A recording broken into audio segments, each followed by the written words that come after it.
കഴിഞ്ഞ വട്ടം നമ്മൾ കുറച്ച് കോസ്റ്റേഴ്സ് പഞ്ച് ചെയ്തില്ലേ, അപ്പോൾ ഈ സൈഡിൽ ലൂപ്സ് ഫോം ചെയ്തിട്ടുണ്ട്. ഈ ലൂപ്സുള്ള സൈഡായിട്ടോ നമ്മൾ യൂസ് ചെയ്യുക.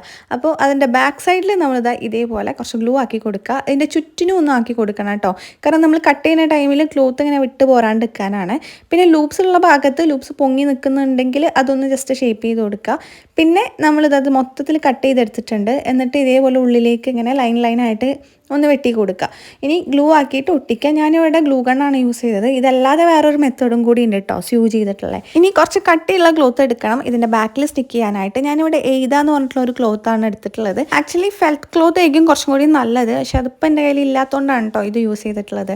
അങ്ങനെ നമ്മൾ ബാക്കിയുള്ള കോസ്റ്റേഴ്സൊക്കെ സെറ്റ് ചെയ്തെടുത്തിട്ടുണ്ട്. ഇനി നമുക്ക് മഗ്സും കപ്സും ഒക്കെ വെച്ച് കൊടുക്കാം. അപ്പോൾ അത്രയേ ഉള്ളൂ നമ്മുടെ പഞ്ച് നീഡിൽ കോസ്റ്റേഴ്സ്. ഞാനിത് കുറച്ചുകൂടി ബെറ്റർ ആക്കി എൻ്റെ ബാക്കിംഗ് ക്ലോത്ത് ഒക്കെ ചേഞ്ച് ചെയ്ത് അത് സെല്ല് ചെയ്യണം എന്ന് പ്ലാൻ ചെയ്യുന്നുണ്ട്. അപ്പം നിങ്ങളുടെ അഭിപ്രായം എന്താ വെച്ചാൽ ഒന്ന് കമൻറ്റ് ചെയ്യാം കേട്ടോ. പിന്നെ ഇങ്ങനത്തെ പ്രോഡക്റ്റ്സ് ആർക്കെങ്കിലും വാങ്ങിക്കാൻ ആഗ്രഹം ഉണ്ടെങ്കിൽ ഒന്ന് DM ചെയ്യാം.